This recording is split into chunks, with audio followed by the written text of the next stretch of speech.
Esta segunda parte de nuestra reflexión sobre el sexto mandamiento, quiero iniciarla con unas palabras de San Alfonso María de Ligorio, que él, al abordar esta materia, decía así, dice: ahora vamos a tratar con disgusto de aquella materia cuyo solo nombre inficiona la mente de los hombres. Ojalá más breve y más oscuramente pudiera explicarme, pero como esta sea la más frecuente y más abundante materia de las confesiones y por la que mayor número de almas caen al infierno, más aún no vacilo en afirmar que por este solo vicio, o al menos no sin él, se condenan todos los que se condenan. De ahí que sea necesario, para instrucción de los que desean aprender la ciencia moral, explicarme con claridad, aunque de la manera más casta posible, y discutir algunas cosas particulares. Es importante porque realmente cuando uno empieza a meditar o a leer todo esto, pues sí, hasta repugna. Pero viendo cómo está el mundo y cómo se ha perdido la conciencia de pecado y cómo se ha vuelto costumbre y casi que ley la ofensa a Dios en esta materia de la pureza y de la castidad, pues vamos a tratar lo que corresponde para instrucción e iluminación de la conciencia. Vamos a hablar de los pecados o vicios opuestos a la castidad. La lujuria.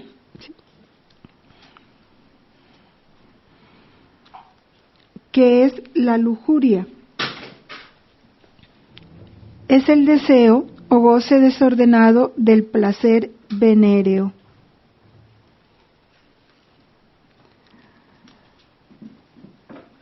Es un vicio capital, es uno de los pecados capitales, ¿no? Sabemos que se llaman pecados capitales porque de ellos se derivan muchos otros desórdenes, muchos otros pecados. La lujuria es uno de ellos.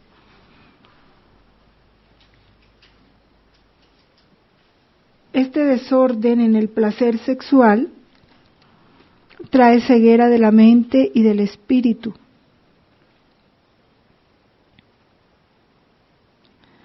Lleva a la precipitación, a la inconsideración, a la inconstancia.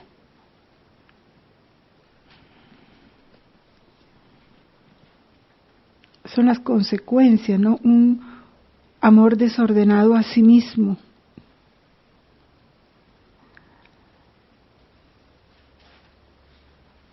Conduce a odiar a Dios,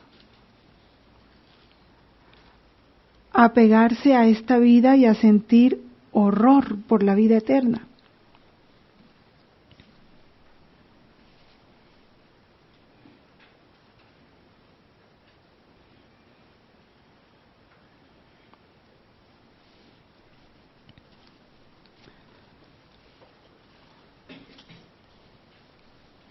Esta lujuria, hay dos clases de lujuria, ¿no? La consumada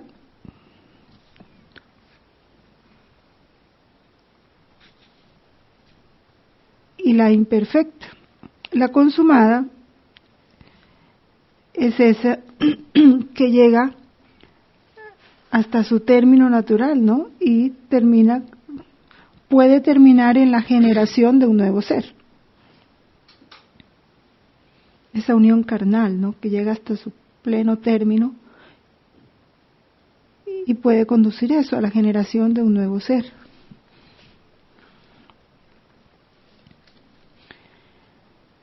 Es el pecado de la fornicación.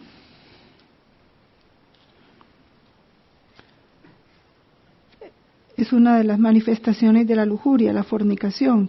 Sabemos que la fornicación es esa unión carnal entre un hombre y una mujer fuera del matrimonio. Y que toma diferentes nombres según el estado de la persona. Hoy a la fornicación se le ha disfrazado con unos nombres muy bonitos, se le llama matrimonio civil. Eso es fornicación. Cuando solo se queda en el matrimonio civil, ¿no?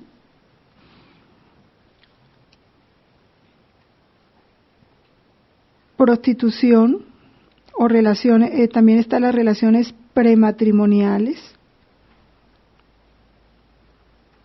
que dolorosamente son hasta recomendadas por médicos y psicólogos. La falsa prueba de amor que piden hoy los novios.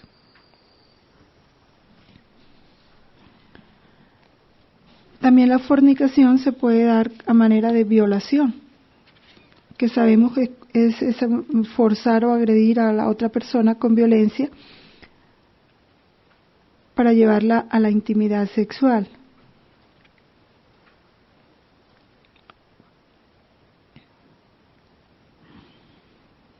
Si esta unión carnal se da entre una mujer y un hombre cuando alguno de los dos es casado, ya está unido a otra persona por el vínculo del matrimonio, entonces se llama adulterio.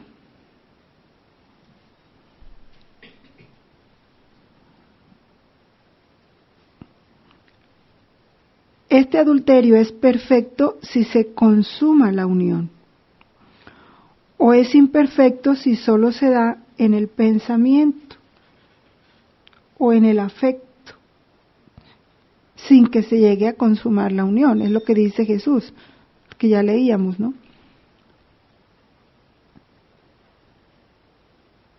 Si miras a una mujer ya con deseo, ya has adulterado en tu corazón. Entonces está el adulterio perfecto y el adulterio imperfecto, pero es adulterio. Y en consecuencia es pecado mortal. El incesto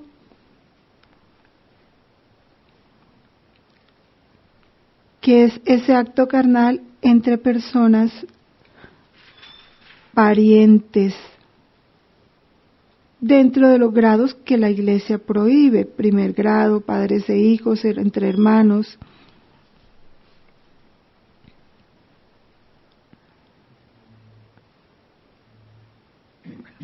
Los grados que la Iglesia prohíbe para el matrimonio desde que haya esa unión se llama incesto. Y sacrilegio se llama sacrilegio la violación de algo sagrado por un pecado deshonesto. Ese sacrilegio se puede dar con una persona cuando se realiza la unión carnal con una persona ya consagrada, sacerdote, religiosa,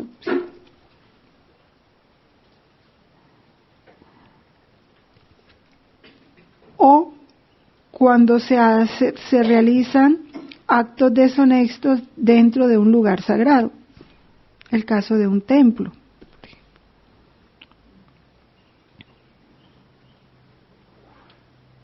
O utilizando cosas sagradas, en el caso de las misas negras, ¿no?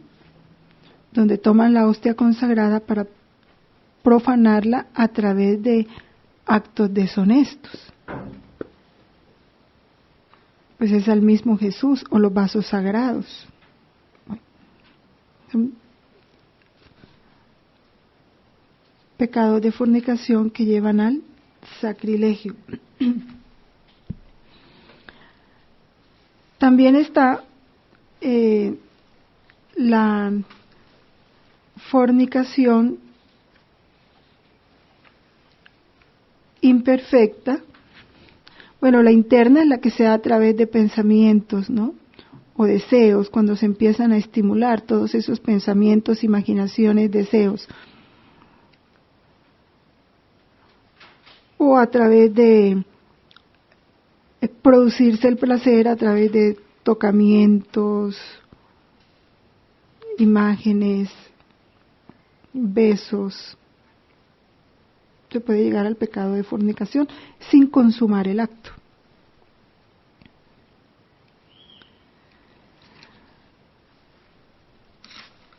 Hay una fornicación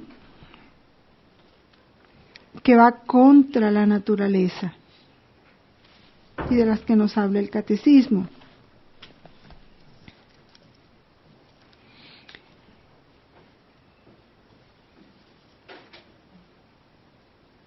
Es cuando se llega al pleno término del acto o consumación del acto, sí, pero fuera de los medios naturales puestos por Dios en la relación carnal hombre y mujer. De manera que el acto se consuma, pero no da lugar a la generación de un nuevo ser.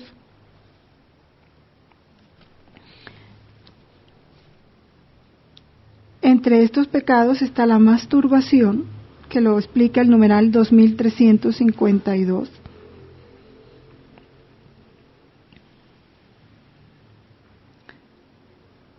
Que es esa excitación voluntaria de los órganos genitales con el fin de obtener el placer venéreo.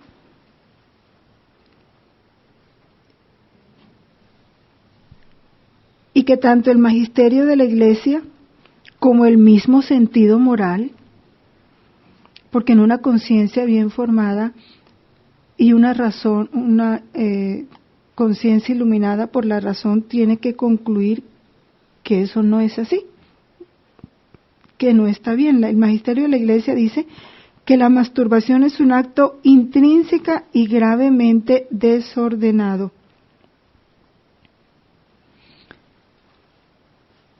El uso deliberado de la facultad sexual fuera de las relaciones conyugales normales contradice a su finalidad, sea cual fuere el motivo que lo determine. Todo goce sexual buscado al margen de la relación sexual requerida por el orden moral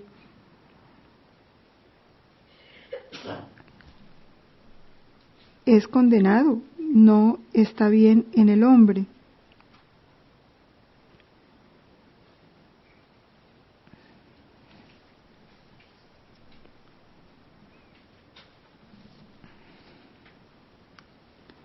Porque la relación sexual lleva al doble, siempre la relación sexual, en la unión carnal de hombre y mujer, que debe ser dentro del matrimonio,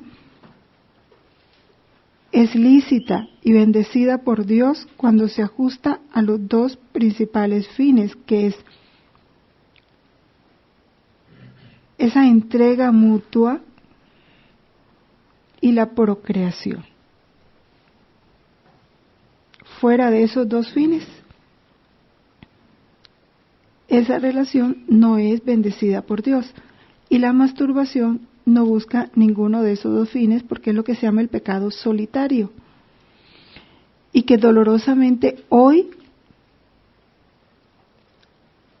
en casi todos los libros llamados de ética y valores, salud reproductiva, educación sexual, porque estos son los nombres con que lo disfrazan.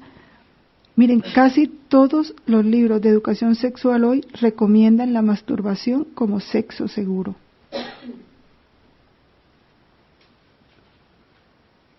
Y es el dolor, porque hasta en las escuelas, a través de ejercicios, enseñan a los niños a masturbarse. No se alcanzan a imaginar ustedes lo terrible como se está infiltrando esto en las escuelas. Y para que no haya escándalo de parte de los padres, porque lo que se busca hoy es, como ya para las personas como nosotros, a los que nos han inculcado unos criterios de moral, rectos. Ya es difícil, ¿verdad?, cambiarnos esa estructura, engañarnos. Entonces están trabajando con los niños y con los jóvenes. Pero para que no se produzca la oposición de parte de los padres de familia, entonces lo hacen de una manera clandestina a lo largo de todas las materias. No aparece la materia en el horario escolar, no hay un profesor especial, no llevan cuaderno, no tienen texto. Se les van infiltrando todas estos pensamientos, estos principios inmorales a través de cualquier materia. Eso es lo que hoy se está dando en casi todos los países. Creo que sería en Venezuela. En Panamá, que el presidente mandó a recoger todas las cartillas y textos que se habían sacado sobre esto porque se dio cuenta de lo inmoral que estaban siendo para los niños. Pero muy poquitos gobiernos hacen eso.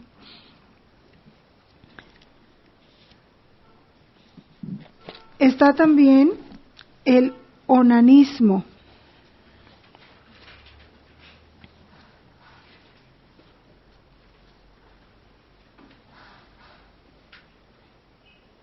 Y el onanismo lo hay el natural y el artificial. Y hoy el más peligroso es el artificial.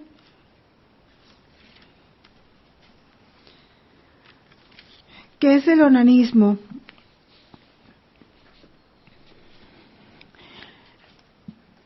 Es la unión sexual voluntariamente interrumpida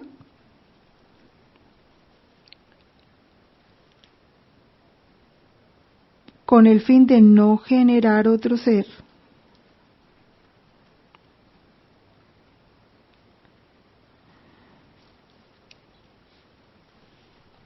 y que regularmente acaba en polución.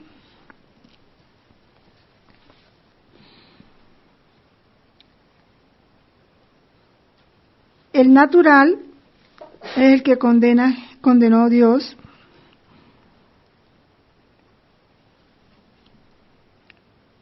que envió la muerte a Onán, porque él amaba ante sus ojos lo que hacía. Está en el Génesis, capítulo 38, versículo 10. Y Dios no castiga a nadie con un pecado venial, ¿no? Ese fue el pecado de Onán.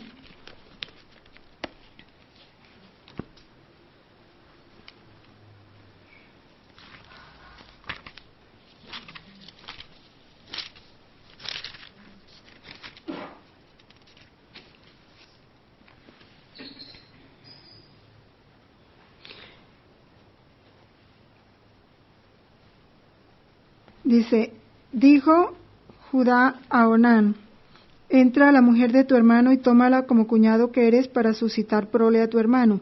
Pero Onán, sabiendo que la prole no sería suya, cuando entraba a la mujer de su hermano, se derramaba en tierra para no dar prole a su hermano. Era malo a los ojos de Yahvé lo que hacía Onán y le mató también a él. Ahora, el onanismo artificial, que también es pecado mortal, ¿en qué consiste?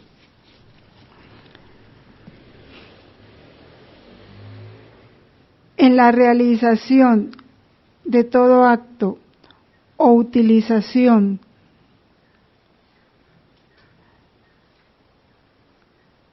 de objetos o elementos que impidan la procreación.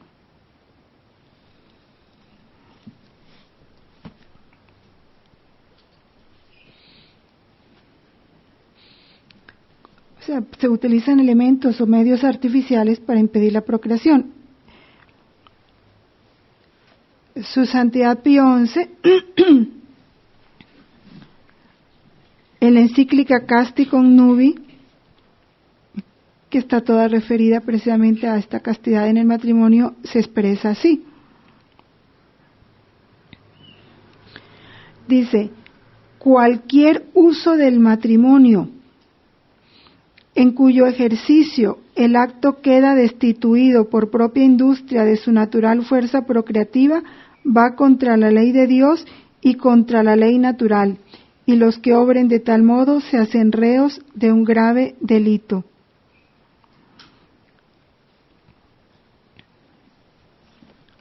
Pío XII dice así en un discurso a las obstetrices de Roma del 29 de octubre de 1951. Dice Pío XII: nuestro predecesor Pío XI, de feliz memoria, en su encíclica Castico Nubi proclamó solemnemente la ley fundamental del acto y de las relaciones conyugales, que todo atentado de los cónyuges en el cumplimiento del acto conyugal o en el desarrollo de sus consecuencias naturales, atentado que tenga por fin privarlo de la fuerza a él inherente e impedir la procreación de una nueva vida, es inmoral, y que ninguna indicación o necesidad puede cambiar una acción intrínsecamente inmoral en un acto moral ilícito.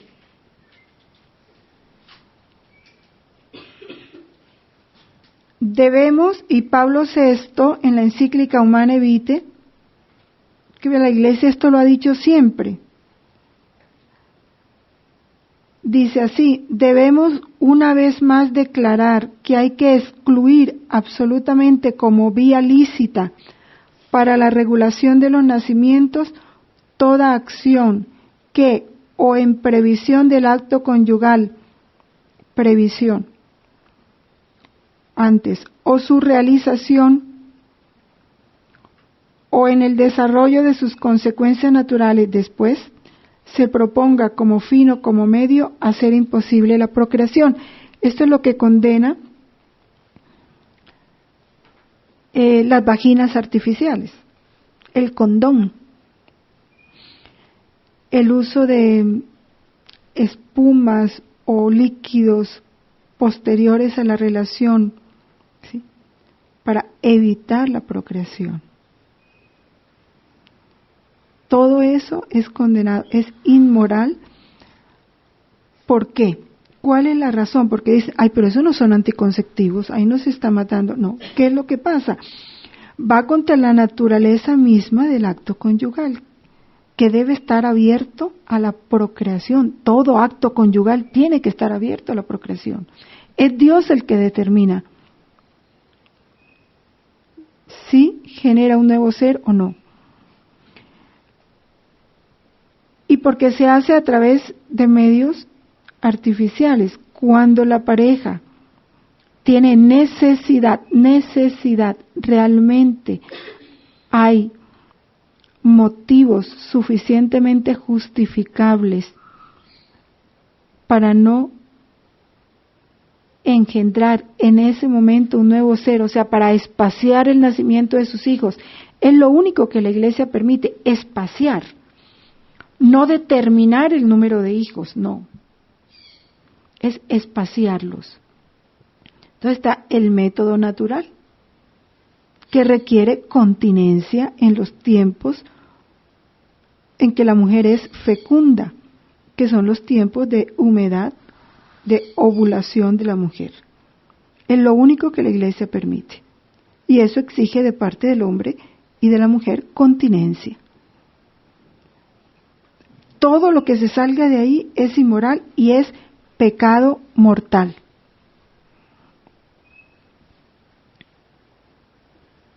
Entonces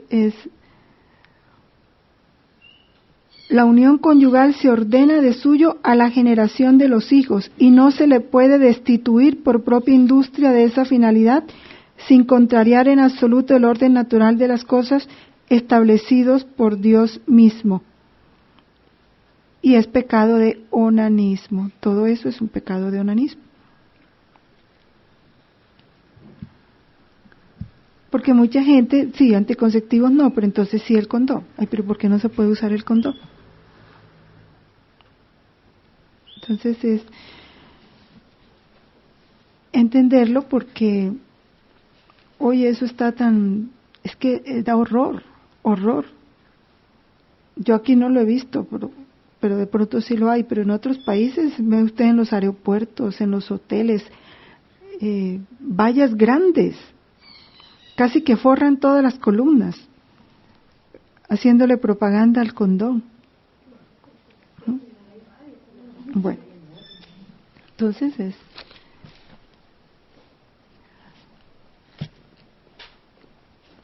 seguimos entonces con la pornografía en el numeral 2354. ¿Qué es la pornografía?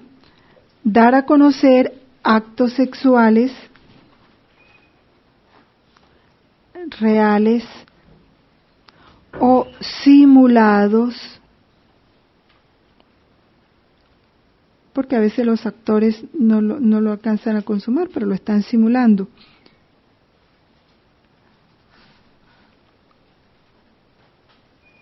Exhibiéndolos ante tercera persona de manera deliberada, caso de películas, de revistas, fotografías.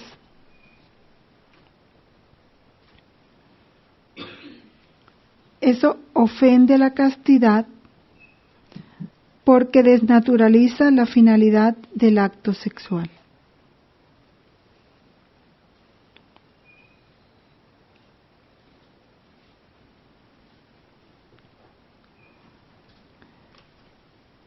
Y atentan gravemente primero a las personas que se dedican a ello y segundo a las personas a quienes van dirigidas.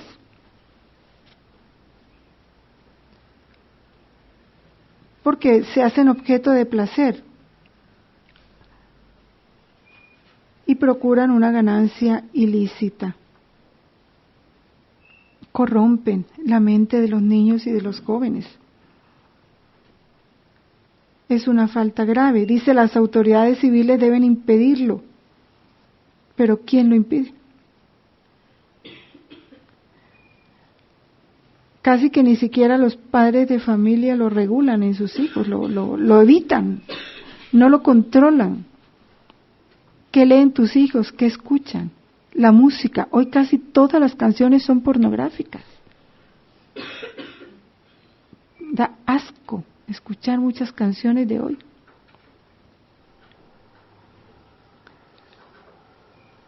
Entonces, eso ha invadido tanto, entonces, ¿qué llena la mente de los jóvenes? En psicología se estudia el daño que hace la pornografía, porque ese es su objetivo, ¿no? La imagen tiene un poder tremendo sobre la voluntad. Entonces, al entrar la imagen, suscita necesariamente el deseo, la necesidad de realizar eso que estás viendo. Va creando desórdenes internos tremendos, así sea con la sola imaginación o el solo deseo.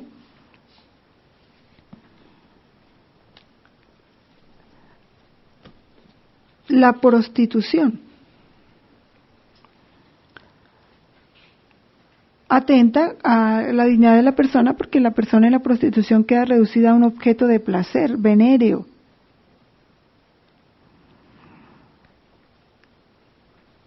Y pecan ambos. El que paga peca contra sí mismo, contra la castidad a la que está obligado por ser bautizado. Profana ese templo del Espíritu Santo que es su cuerpo. Igual peca también quien se presta para ello. Mayor pecado es cuando se trata de prostitución de niños o de adolescentes, porque se agrega al pecado de fornicación un pecado de escándalo. Ay de aquel que escandalice a uno de estos pequeños, más le valiera atarse una piedra de molino al cuello y tirarse al fondo del mar, dice Jesús. Lo terrible es que siempre se ha considerado la prostitución como el pecado público de algunas mujeres o que por necesidad económica regularmente se dedican a eso y otros explotan su necesidad, ¿no? Pero mayor pecado es el que tiene casas de prostitución. Los moteles, por ejemplo, son casas de prostitución en su mayoría, casas de fornicación. ¿Cómo le llaman aquí? En Colombia le llaman moteles, yo no sé cómo le llaman aquí. Aparta hotel, moteles. Bueno. Pero igual se está prostituyendo la joven o el joven, sin excluir hombre o mujer, que mantiene relaciones prematrimoniales con su primer novio o su novia, con su segundo novio o novia, con su tercer novio o novia, se está prostituyendo. Igual está en la prostitución. Que la una es por dinero y la otra es por placer. Pero igual es prostitución.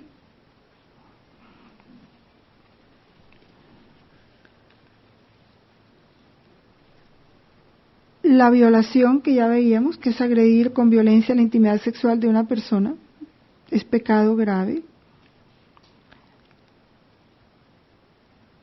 Puede marcar a la víctima para toda la vida.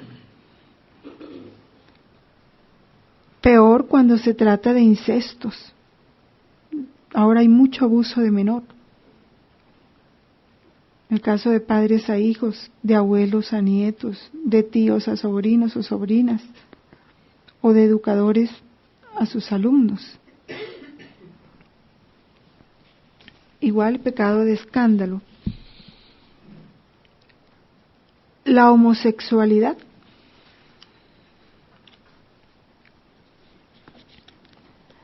También un pecado de moda y que se está imponiendo, y lo terrible es que se está obligando.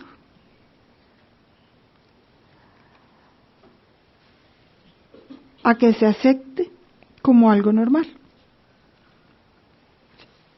Luego se está imponiendo el pecado como ley, ¿no? Sabemos el caso de un sacerdote en Colombia que le dieron cárcel porque expulsó del seminario a un joven que era homosexual, porque según estaba cometiendo, le pusieron una tutela, porque estaba cometiendo una injusticia, estaba discriminando. La homosexualidad son las relaciones entre personas del mismo sexo. Relaciones carnales. La persona que tiene tendencias homosexuales está obligada a guardar castidad. El Papa sacó un documento sobre eso, sobre el homosexualismo. Todavía pues no se explica el origen psíquico, pero siempre dijéramos la homosexualidad como enfermedad, como tendencia natural hacia la persona del propio sexo, es un porcentaje mínimo, como enfermedad, como una anomalía, es mínimo. La mayoría de los casos de homosexualismo, en su mayoría, son fruto de la corrupción de las costumbres. La primera carta de los Romanos lo explica. A veces cuando hay estos abusos de niños, son empujados a veces a la homosexualidad. Precisamente ese es el daño que se les hace. La Sagrada Escritura lo presenta como depravaciones graves. Desde el Génesis, en el capítulo 19, del 1 al 29, la carta a los Romanos dice que es consecuencia de no conocer a Dios, o habiéndolo conocido, no queriendo aceptarlo como Dios. La carta de los Romanos es muy clara sobre, lo presenta como un castigo de Dios al mundo por la falta de conocimiento de Dios. o los que habiéndolo conocido no lo obedecen como Dios, que es lo que está pasando hoy. El Génesis 19, en capítulo del 1 a 29, habla de lo del Sodoma y Gomorra, ¿no? Cómo estaba tan acentuado este problema. Imagínense, llegan los ángeles y le tratan de tumbar la puerta a Lot porque no los quiere sacar para ellos gozárselos. En la primera Corintios 6:10 dice, y la primera Timoteo 1:10. Vamos a ver la de primera Corintios, que dice que ni los homosexuales ni los fornicarios entrarán al reino de los cielos. Muchos no soportan esta cita. En la carta de 1 Corintios 6:10.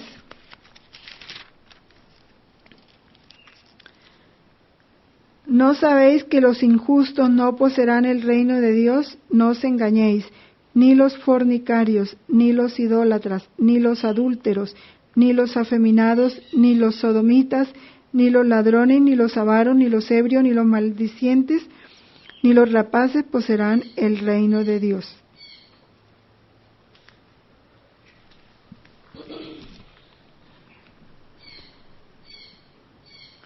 ¿Qué es lo que la Iglesia condena? Los actos homosexuales, no la persona con tendencia homosexual.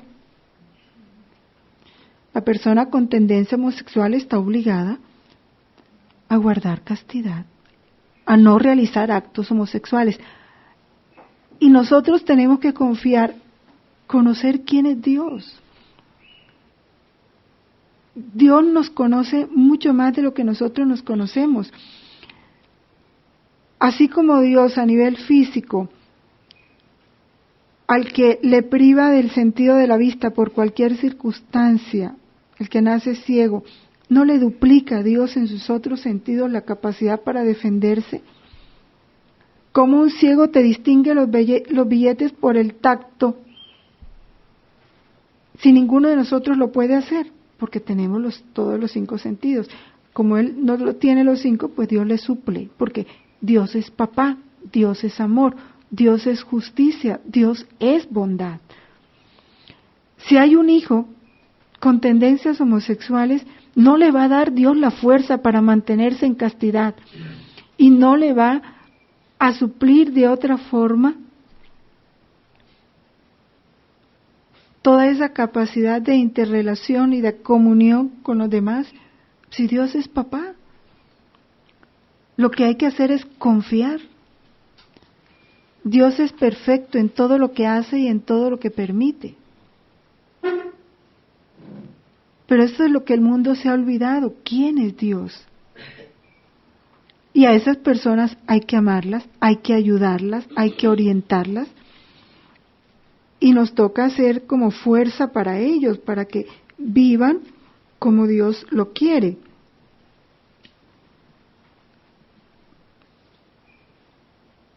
Esta inclinación objetivamente desordenada constituye para la mayoría de ellos una auténtica prueba. Deben ser acogidos con respeto, compasión y delicadeza. Se evitará respecto a ellos todo signo de discriminación injusta. Estas personas están llamadas a realizar la voluntad de Dios en su vida y si son cristianas, a unir el sacrificio de la cruz del Señor, las dificultades que pueden encontrar a causa de su condición. Y Dios nos ha dado tantas muestras de quién es Él. Hay ¿cómo es que llama ese muchacho que no tiene, le faltan miembros y tiene una capacidad extraordinaria para tocar? ¿Cómo es que llama? Bueno, por ahí hay un video. ¿Cómo? Tony Menéndez. Bueno, ese es un signo. O sea, ¿quién es Dios? Ese es un hijo de Dios. Y Dios es perfecto. Dios suple nuestras deficiencias, nuestras limitaciones, nuestros vacíos. Y cuando Dios nos pone ante nuestros ojos esos ejemplos, lo que hace a nivel físico lo puede hacer a nivel psicológico y lo hace a todo nivel, porque Él es papá.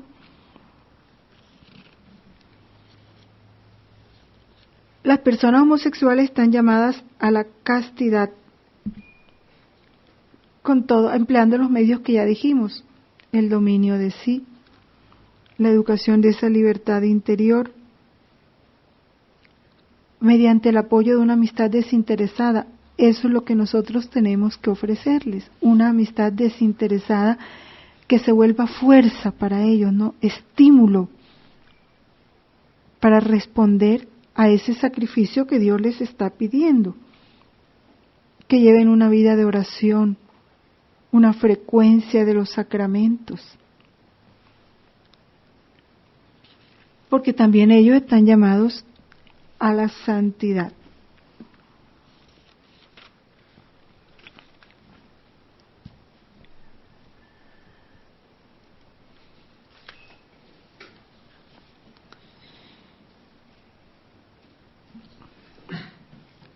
Y la castidad en los esposos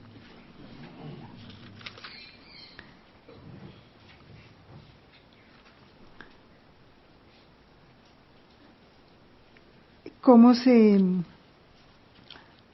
entiende? Primero, pues tenemos que entender que los vínculos del matrimonio están santificados por el sacramento. El principal objetivo del sacramento del matrimonio es caminar juntos a la santidad.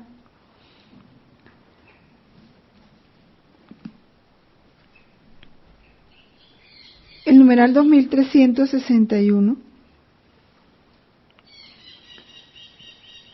habla de la sexualidad de los esposos. Dice que esos actos propios y exclusivos de los esposos, propios y exclusivos de los esposos, mediante los cuales se dan mutuamente el uno al otro, no es algo puramente biológico. Afecta todo el ser, cuerpo y alma.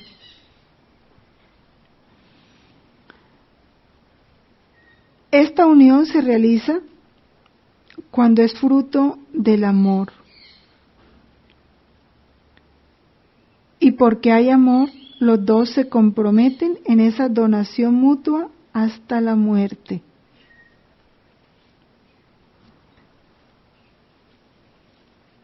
Y esos actos con los que ellos se unen íntima y castamente son honestos, son dignos, significan y fomentan la recíproca donación. Significan, fomentan.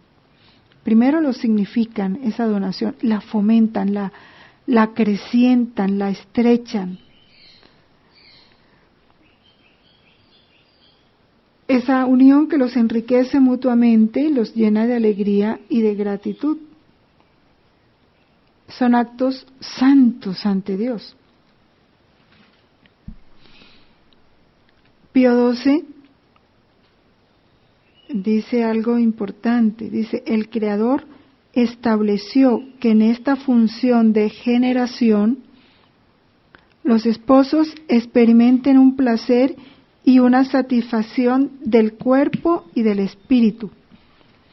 Por tanto, los esposos no hacen nada malo procurando este placer y gozando de él. Aceptan lo que el Creador les ha destinado.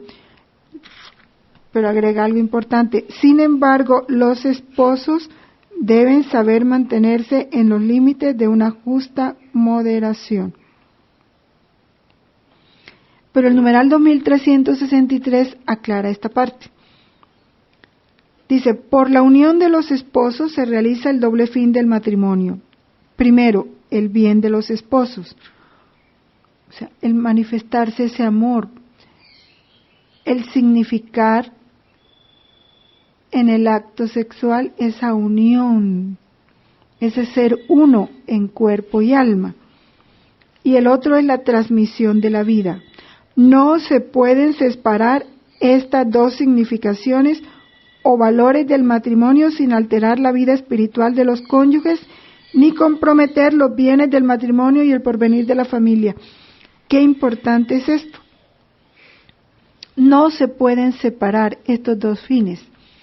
Por eso, todo acto sexual entre los esposos que vaya dirigido solo a procurarse el placer, entre ellos es pecado.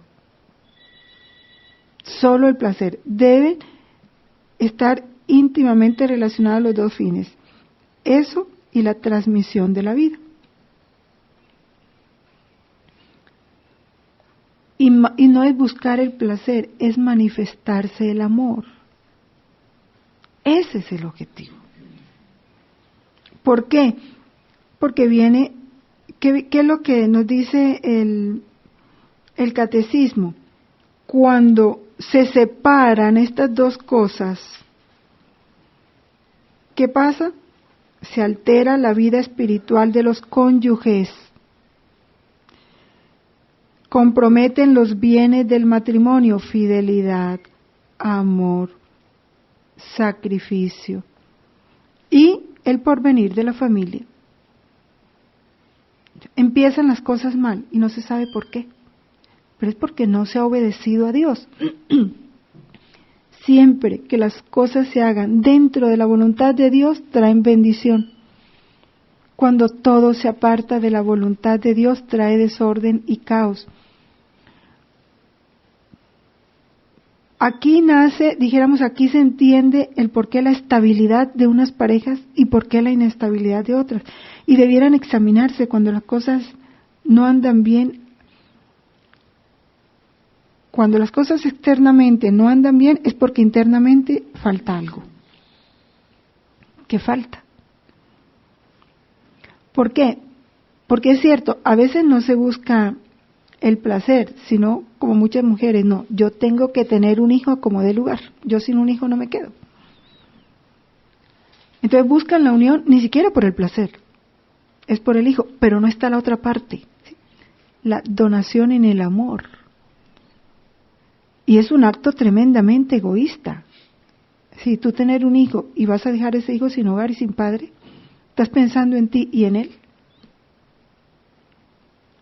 Entonces, siempre que se separen estos dos fines, no puede haber como consecuencia ni bien, ni felicidad, ni orden, ni paz.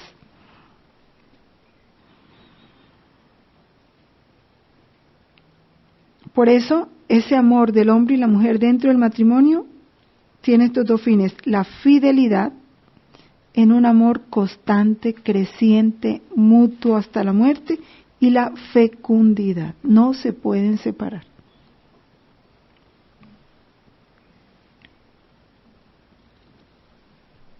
Ya a partir del numeral 364 se nos habla de esa fidelidad, ¿sí?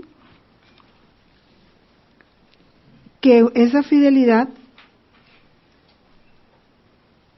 es hasta la muerte y es una fidelidad externa e interna. Hay que ser fiel hasta con el pensamiento, porque ya se deben el uno al otro y solo para el otro. Cuando se casan es él solo para ella y ella solo para él. Ahí no cabe un tercero. Porque así haya un tercero en el mero pensamiento, ya eso va contra la fidelidad del matrimonio. Los dos, dice el numeral 2364, se dan definitiva y totalmente, totalmente. Qué importante es ese calificativo, totalmente. El uno al otro. Ya no son dos, forman una sola carne. Esa alianza contraída libremente, por eso el matrimonio, cuando no se da en libertad exterior e interior, no hay sacramento. Es condición fundamental para el sacramento. Contraída libremente por los esposos, les impone la obligación de mantenerla una e indisoluble, esa alianza. Lo que Dios unió, no lo separe el hombre. Ahora, esa fidelidad expresa constancia. ¿Por qué? Porque los hace entrar en ese misterio de la fidelidad de Dios, de la fidelidad de Cristo para con su iglesia. San Juan Crisóstomo, es bien bonito esto, ¿no?, que anota el catecismo, sugiere a los jóvenes esposos hacer este razonamiento a sus esposas. A los esposos que hay aquí. Y las esposas tómenlo pues para los esposos. Te he tomado en mis brazos, te amo y te prefiero a mi vida. Porque la vida presente no es nada.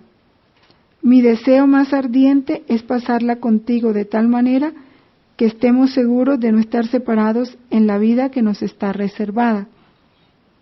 Pongo tu amor por encima de todo y nada me será más penoso que no tener los mismos pensamientos que tú tienes. Esa es la fidelidad, la unidad, ¿sí?, caminar en la unidad.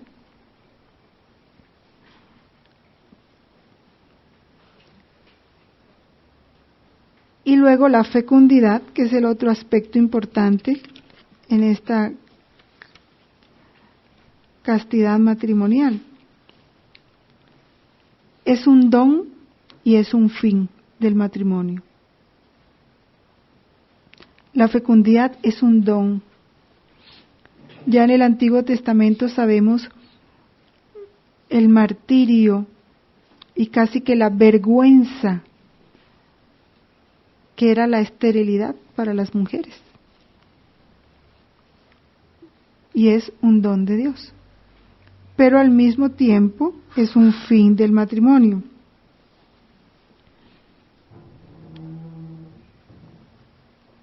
Dice que el niño no viene de fuera a añadirse al amor de los esposos como un intruso, ¿no?, como a veces es recibido.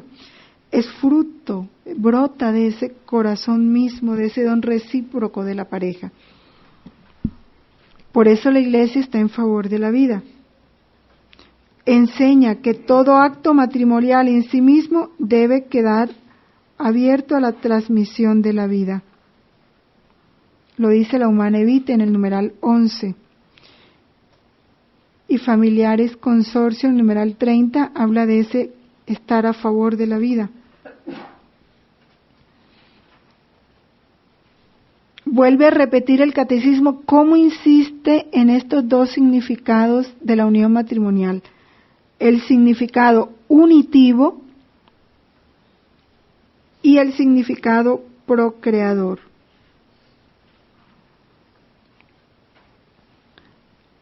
Porque en ese significado procreador se están haciendo copartícipes de Dios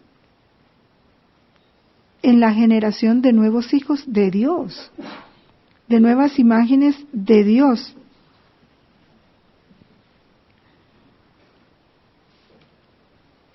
Y al participar de ese acto generativo de Dios, están participando de su paternidad, porque Dios les comunica, ¿no?, toda esa paternidad, todo ese amor con que Él ama a sus hijos. Y es hermoso contemplar lo que es amor de papá o amor de mamá, que es una sombra pues de lo que es el amor de Dios, pero es lo que más se asemeja a la tierra, el amor de Dios, porque Dios se lo coloca en el corazón, les participa su mismo amor. La encíclica la Constitución Gaudium Spes del Concilio Vaticano II, hablando de esto, dice: en el deber de transmitir la vida humana y educarla, que es misión propia de los esposos, los cónyuges saben que son cooperadores del amor de Dios Creador y en cierta manera sus intérpretes. Así es. Por ello cumplirán su tarea con responsabilidad humana y cristiana. Entonces, más adelante habla de lo que hemos dicho. Esta responsabilidad a la regulación de la procreación. Dice, por razones justificadas, los esposos pueden querer espaciar los nacimientos de sus hijos. Espaciar. En este caso deben cerciorarse de que su deseo no nace del egoísmo, sino que es conforme a la justa generosidad de una paternidad responsable. Por otra parte, ordenarán su comportamiento según los criterios objetivos de la moralidad.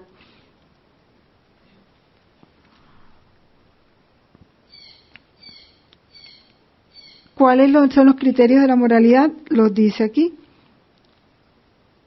El carácter moral de la conducta cuando se trata de conciliar el amor conyugal con la transmisión responsable de la vida no depende solo de la sincera intención y la apreciación de los motivos, sino que debe determinarse a partir de criterios objetivos tomados de la naturaleza de la persona y de sus actos.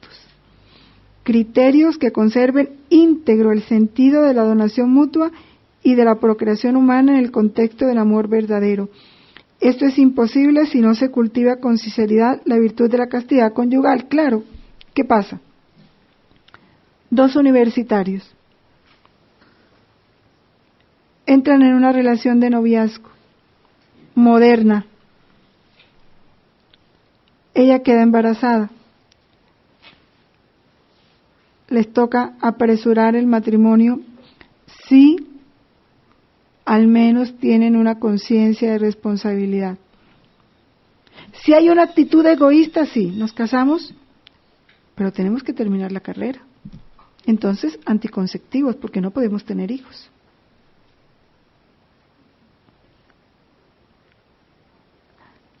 Así no fuera anticonceptivos, así fuera el método natural, ya está malo.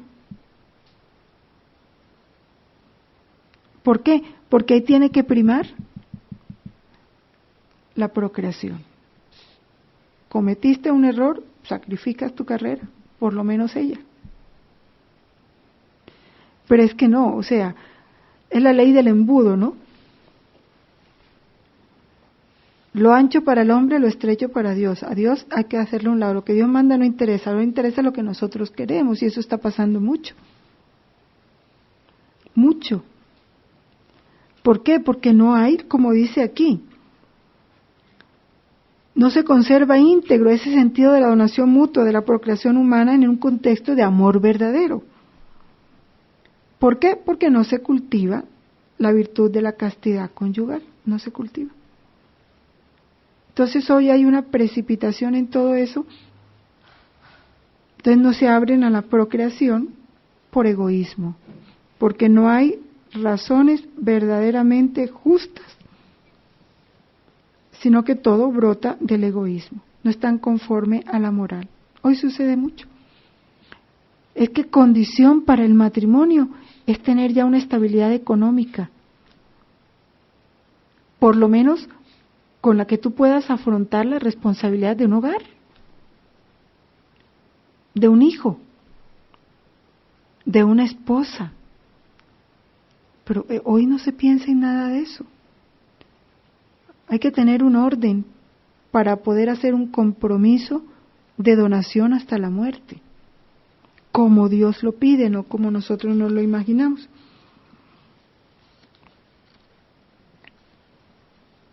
Entonces ya hablamos de lo que ya dijimos, ¿no? ¿Cuál es el método? La continencia periódica, los métodos de regulación de nacimientos. El más indicado es el que está basado en los periodos infecundos, o sea, el método de Billings es el más recomendado, porque se ajusta a todo tipo de, dijéramos, del proceso natural de la mujer, cualquier sea su proceso, el método de Billings se ajusta a eso. A través de este método de regulación natural se respeta el cuerpo de los esposos, se fomenta el afecto, se educan en la libertad. Es intrínsecamente mala toda acción que, o en previsión del acto conyugal, ya lo dijimos, o en el desarrollo de sus consecuencias, se proponga como fin hacer imposible la procreación. Ya eso pues lo hemos dicho. Lo repite mucho el catecismo, precisamente por todas las corrientes que se están difundiendo hoy.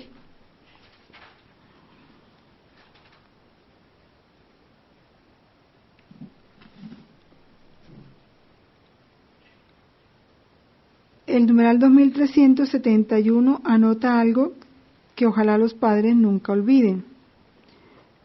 Lo dice la Constitución Gaudium Spes: sea claro a todos que la vida de los hombres y la tarea de transmitirla no se limita solo a este mundo, y no se puede medir ni entender solo por él, sino que mira siempre al destino eterno de los hombres. Si pensaran en esto todos los hombres que engendran hijos y luego no los vuelven a ver, ay de ellos, del hombre que deja un hijo, como quien dice, no me importas, tendrán que dar cuenta a Dios. Así no lo haya, ni siquiera lo vieron nacer, de ese hijo te pedirá cuenta a Dios. Y si por error engendran un hijo, respondan por él. Porque hay de aquel hombre que engendre un hijo y no responda por él. Si no, ni siquiera en este mundo.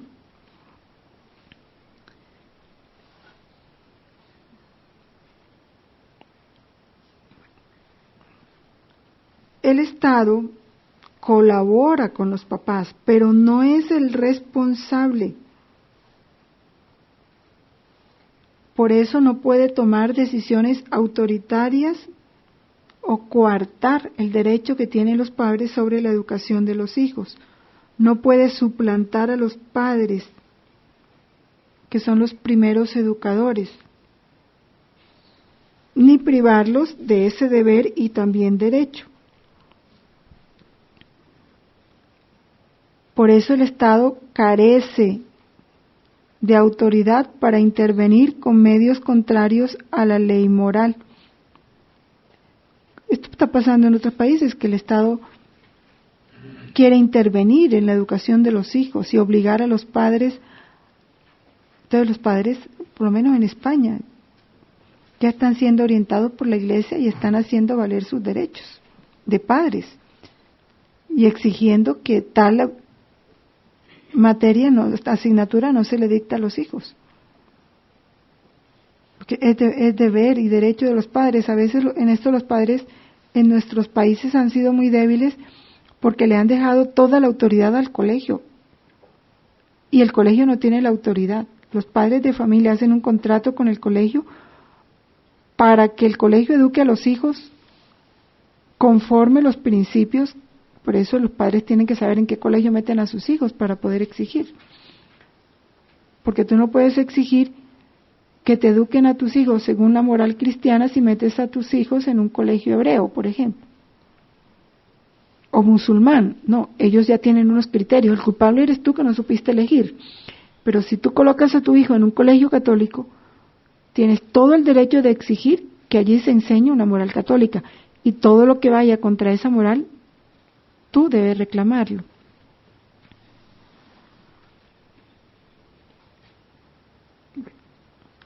Ya los otros numerales, el del 2373 en adelante, habla precisamente sobre lo que les decía, ¿no? El pecado de onanismo. El numeral 2373 es muy bonito porque presenta cómo la Sagrada Escritura y la Iglesia ven a las familias numerosas como un signo de la bendición divina y de la generosidad de los padres. Hoy el mundo está viendo a las familias numerosas como una vergüenza, ¿no? Como un signo de atraso cultural. ¿Cómo se te ocurre 8 hijos? ¡Qué vergüenza!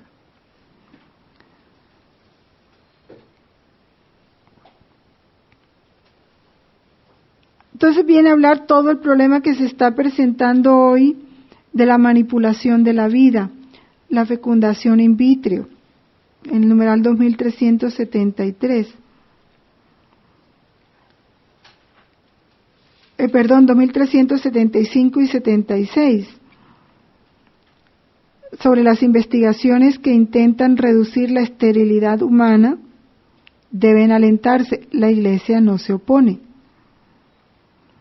a condición de que se pongan al servicio de la persona humana, de sus derechos inalienables, de su bien verdadero e integral, según el plan y la voluntad de Dios.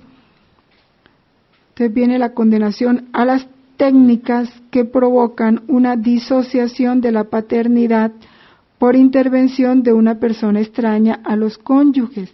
El caso de una mujer estéril que se hace fecundar por esperma que no es el de su esposo, o por esperma de su esposo fuera de la relación normal, de manera artificial. Así sea de su propio esposo, no es moralmente aceptado por la Iglesia. Donación del esperma o del óvulo, préstamo del útero. ¿Cuántas cosas no se han visto? Mamás que alquilan, mujeres que alquilan su útero, entonces luego viene la pelea, porque cuando nace el hijo, entonces lo quieren las dos, y pobre hijo. La inseminación y fecundación artificiales lesionan el derecho del niño a nacer de un padre y de una madre conocidos de él y ligados entre sí por el matrimonio. Todo eso está prohibido.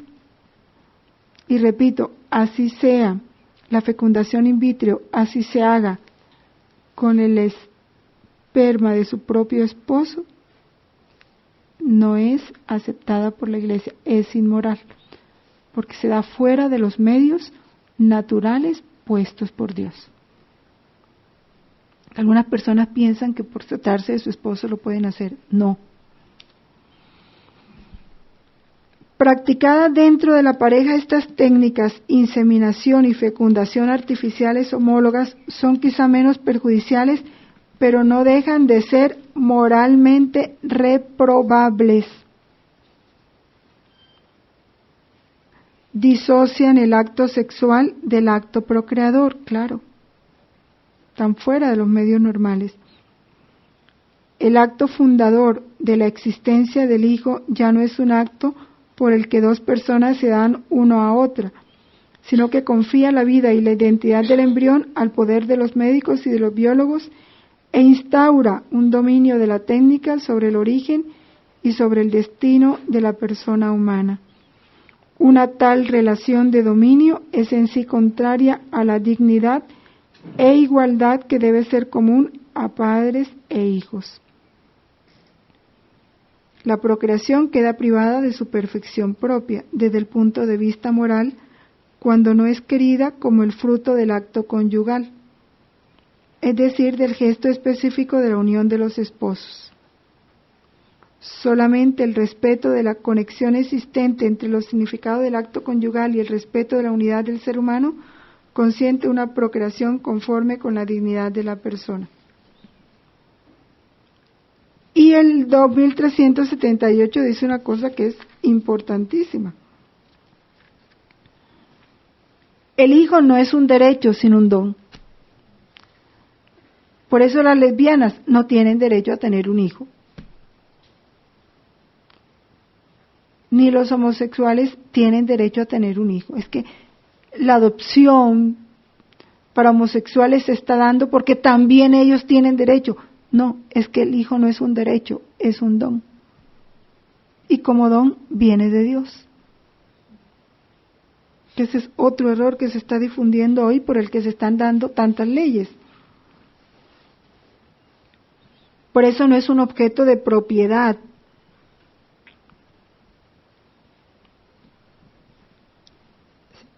Es un fruto del acto específico del amor conyugal de sus padres.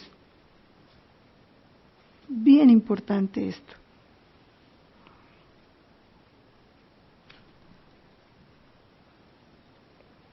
La esterilidad física no es un mal absoluto.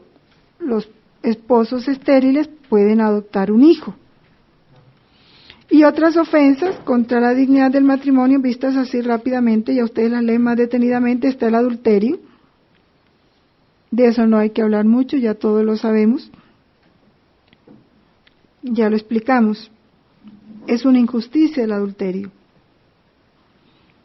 El divorcio va contra la voluntad de Dios. Entre bautizados católicos, el matrimonio rato y consumado no puede ser disuelto por ningún poder humano ni por ninguna causa fuera de la muerte. Lo dice el numeral 2382. La Iglesia permite, lo explica en el numeral 2383, la separación de los esposos, separación de cuerpos, pero se mantiene el vínculo matrimonial cuando hay algunas causas justificadas. Y el derecho canónico habla de cuáles son esas razones por las que se puede permitir la separación de cuerpos. En los cánones 1151 al 1155.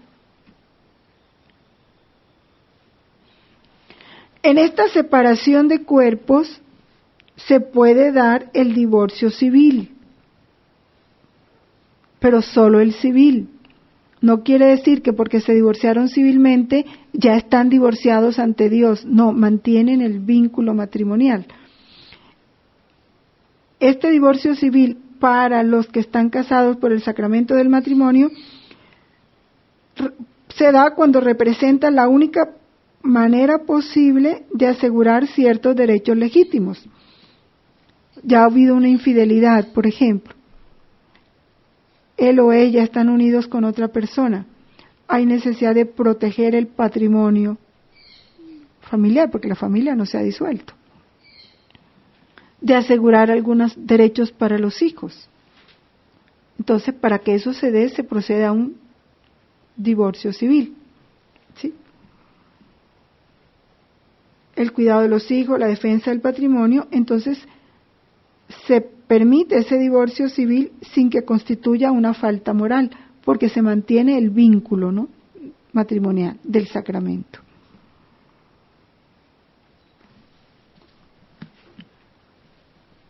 Sobre el divorcio, que es una grave falta, una ofensa a la ley natural, dice el catecismo: el hecho de contraer una nueva unión, aunque reconocida por la ley civil, aumenta la gravedad de la ruptura. El cónyuge casado de nuevo se halla entonces en una situación de adulterio público. Lo asegura San Basilio. Si el marido, tras haberse separado de su mujer, se une a otra mujer, es adúltero, porque hace cometer un adulterio a esta mujer, y la mujer que habita con él es adúltera, porque ha atraído así al marido de otra. El divorcio es inmoral porque introduce un desorden social y familiar. El numeral 2383 hace una aclaración. Puede ocurrir que uno de los cónyuges sea la víctima inocente del divorcio, dictado en conformidad con la ley civil. No contradice el precepto moral para ella, para la persona que es víctima, pero que no lo ha provocado. ¿Sí? Él se fue con otra, establece un divorcio civil. Ella no lo quiere, pero si ya él se fue, ella es víctima, o él es víctima en el caso de que es ella la que se va. pero ahí ella no está faltando o él no está faltando. Existe una diferencia entre el cónyuge que se ha esforzado con sinceridad por ser fiel al sacramento y se ve injustamente abandonado, y el que por una falta grave de su parte destruye un matrimonio canónicamente válido.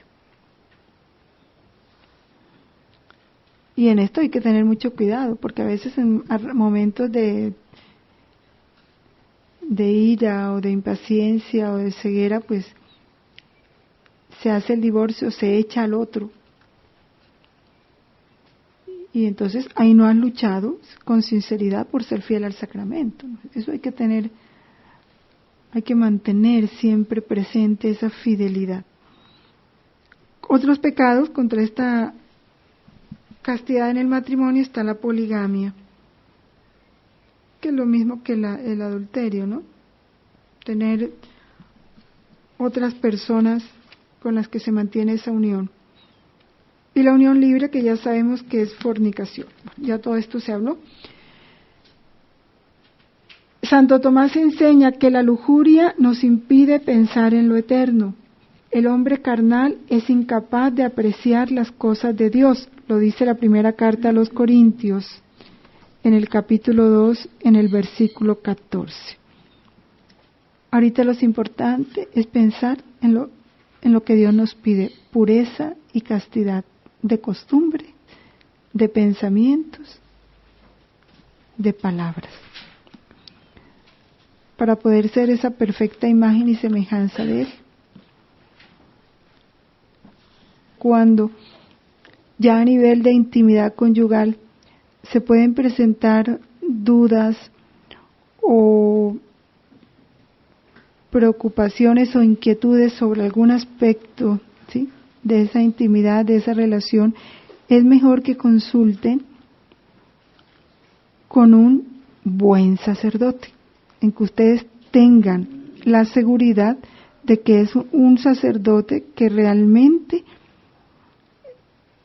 está informado y ama las normas de la Iglesia, ¿sí? Porque en esto hoy hay muchos errores y desviaciones aún dentro de la misma Iglesia. Entonces mejor consulten a una persona que realmente saben ustedes que les va a dar las cosas, la orientación conforme Dios.